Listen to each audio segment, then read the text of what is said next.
So, two high school girl basketball players in Massachusetts injured by transgender player from the other team. Yeah. So, this is a teaching moment. I'm going to say why. Because when your government goes rogue, it's up to leadership to make the proper decisions, even in the face of foolishness. So, after witnessing their teammates sustain injuries and rough plays by a towering, bearded transgender player from the other team, a Massachusetts girls high school basketball team chose to forfeit out of fear for their safety.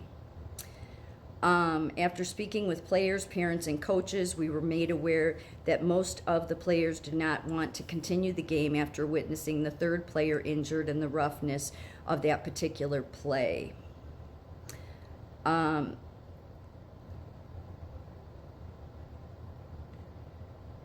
So finally, the school KIPP Academy, which is where the transgender student was from, their director responded to this, and she said in a statement, the vision of the school is to create a joyful, identity-affirming school for its students. She further went on to say that she supports state laws and provides students with the right to participate in school sports based on their gender identity or expression. Miss Crane, who's from the other school, emphasized that Lowell Charter School too follows state laws that protect the rights of all students, including transgender students, but that student safety is equally a priority.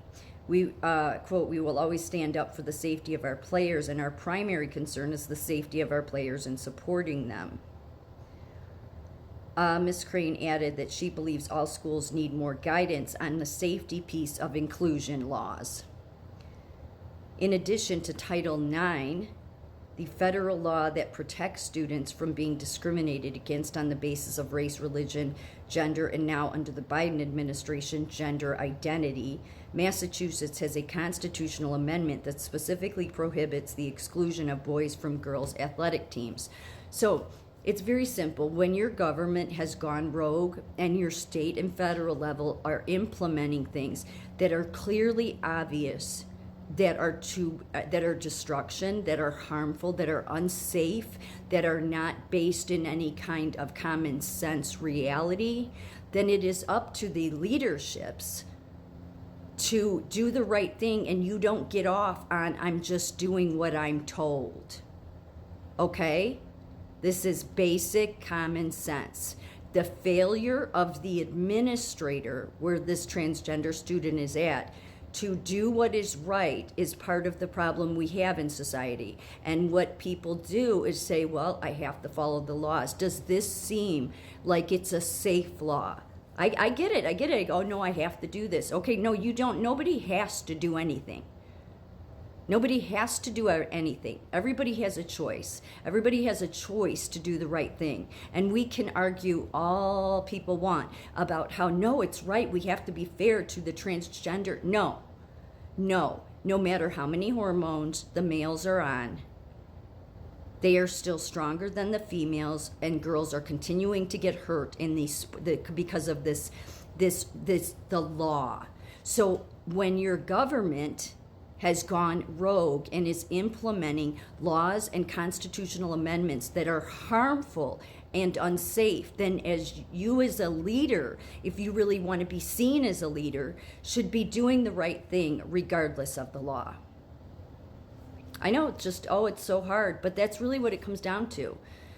Because otherwise, because a lot of this is a test. It really, in my opinion, I've said that before, it's a test. It's a test to see, are Americans going to go along with the most outlandish, ludicrous, depraved things? And if you continue to accept this, then expect there to be more that will eventually hurt you, that will eventually hurt your family, that you'll eventually find yourself in a place saying, wait a minute, why is this happening? Well, because there wasn't enough people in leadership saying, you know what, we really shouldn't be spying on employees. We really shouldn't be intimidating employees. We really shouldn't be supporting boys in girls' sports because of the amount of injuries that girls have sustained, and because it is a common sense thing that gender expression doesn't change the fact that the boys are still stronger than the girls.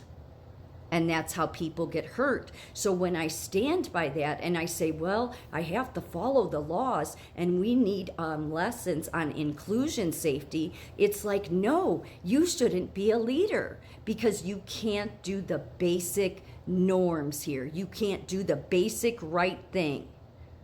That whether your employer, whether your state, whether the law enforcement, if they are telling you to do something that you should know, and if you don't know that boys should not be competing against girls, then that alone is a reason enough that you should not be someone in a leadership position, because hormones alone is common sense to this. It just is. It doesn't matter what their gender expression is. They are stronger than these girls. I mean, there's not a whole lot of girls going into the male sports arena. It just seems to be the males going into the female ones. Yeah, and it just seems like it's an opportunity to hurt girls, hurt women. There's been enough evidence of this, because again, we have a rogue government. The rogue government we have, and the medical, nursing professions and science are all rogue too, that are saying, no, the transgenders are in more harm. No, they're not. Women and girls are. Yes. There's plenty of evidence for it. It's unfortunate that just like the leadership at the American Nurses Association, the leadership at the Medical Association, the leadership at our government fails to bring evidence of all of this, but this really should just fall on a common sense line for many people. But as you can see, Miss Rhodes, who works for the academy where the transgender student is at, she clearly lacks common sense. So should somebody that lacks common sense be in leadership? No. It will take everything just more into destruction and be more unsafe. Well, that's what we have is a problem right now. We have people in leadership positions that think they get off on this idea that, well, I have to do what I'm told. I have to follow this. Okay, but when you're following it and you know you're being an intimidating leader, or you're doing something that really your common sense should say this is wrong to do to people, then you yourself should say, you know what? I don't deserve to be in a leadership position because I don't know how to do the right thing.